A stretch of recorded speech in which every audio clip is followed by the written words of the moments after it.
Hello, আসসালামু আলাইকুম। কেমন আছেন সবাই? আমি মেহজাবিন আবারও চলে আসলাম আমার পেজ থেকে ছোট্ট আর কিউট একটা ভ্লগ নিয়ে। আজকে আমার সাথে এই যে একটা মহামানবীকে দেখতে পাচ্ছেন, সে হচ্ছে আমার বান্ধবী। হ্যাঁ, আমার বান্ধবী বড়লোকের বউ, তার সাথে অনেক দিনক্ষণ তারিখ ঠিক করে তারপর একটা দিন ফিক্স করে আমরা দুইজন বেরিয়েছিলাম অ্যাট লাস্ট ঘোরাফেরা, শপিং আর খাওয়া দাওয়া করতে। তো আমরা শপিং আর ঘোরাফেরা শেষ করে অনেক ক্ষুধার্ত পেট নিয়ে খেতে গিয়েছিলাম শনি আখড়ার পিৎজা বার্গ রেস্টুরেন্টে। তো রেস্টুরেন্টের আর্টওয়ার্কগুলো দেখতে দেখতে আমার বান্ধবী হঠাৎ করে আমাকে ডাক দিয়ে একটা পিকচার দেখালো।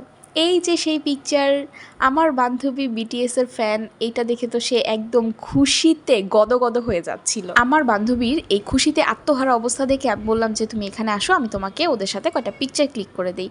পিকচার ক্লিক করতে করতে এখানে দেখি যে আমাদের খাবার এসে হাজির। তো আমরা সেদিন একটা সেট মেনু অর্ডার করেছিলাম। এখানে ছিল ফ্রাইড রাইস, ভেজিটেবল, আর একটা ছিল ক্রিম চিকেন স্টেক, আর ছিল চিকেন মশালা, আর সালাদ ছিল। সাথে আমরা কোল্ড ড্রিঙ্কস নিয়েছিলাম।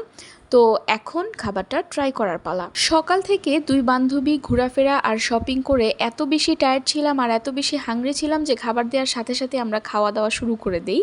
আর ওইরকমভাবে খাবারে ভালো মতো ফুটেজ নিতে পারিনি বা পিকচার্সও ক্লিক করতে পারিনি। আর আমরা দুই বান্ধবী তো মনের সুখে খাচ্ছিলাম, আর আমাদের গল্প, সুখ দুঃখের আলাপ যেটাই বলেন অনবরত চলছিল। পিৎজা বার্গের খাবারের কথা নতুন করে আর কি বলবো, আমি তো ওদের খাবারের বরাবরই ফ্যান। আর সেদিন আমি ফার্স্ট ট্রাই করেছিলাম এই ক্রিম চিকেন স্টেকটা। এটা নিয়ে আমি একটু কনফিউজ ছিলাম যে এটার টেস্টটা কেমন হবে, বাট ট্রাস্ট মি, আমি এটা খেয়ে এটার ফ্যান হয়ে গেছি। আমি আবার যাব জাস্ট এই ক্রিম চিকেন স্টেকটা খাওয়ার জন্য।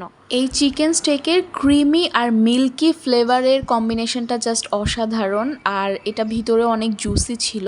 যারা চিকেন লাভার আছেন, চিকেনের নতুন নতুন আইটেম ট্রাই করতে চান, তারা মাস্ট বি এই আইটেমটা ট্রাই করবেন। তো আমরা দুই বান্ধবী তো খেয়ে দিয়ে একদম ফুল, এখন আর নড়াচড়া করতে পারছিলাম না। তো বসে বসে আর কি করার, আমার বান্ধবী আমাকে সিনেমাটোগ্রাফি করে দিছে। দেখেন, কারো বান্ধবী আছে এরকম এত সুন্দর করে সিনেমাটোগ্রাফি করে দিবে?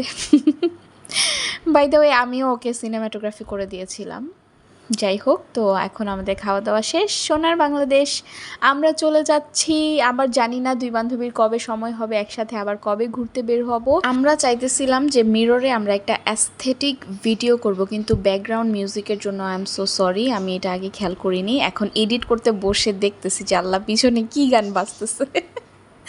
যাই হোক, এখানে অনেক মানুষজন আসা যাওয়া করতেছিল, এই জন্য আমরা দুইজন মিলে একটু ভালো মতো ঢংও করতে পারতেছিলাম না। যাই হোক, আমাদের ঢং আপনাদের এত দেখার দরকার নেই, এগুলো আমাদের বিদেশি জামাইয়ের জন্য, বুঝছেন? Just kidding. তো আমাদের আজকের ব্লগ এ পর্যন্তই, দেখা হবে আবার নেক্সট কোনো ব্লগে। সে পর্যন্ত ভালো থাকবেন, টাটা।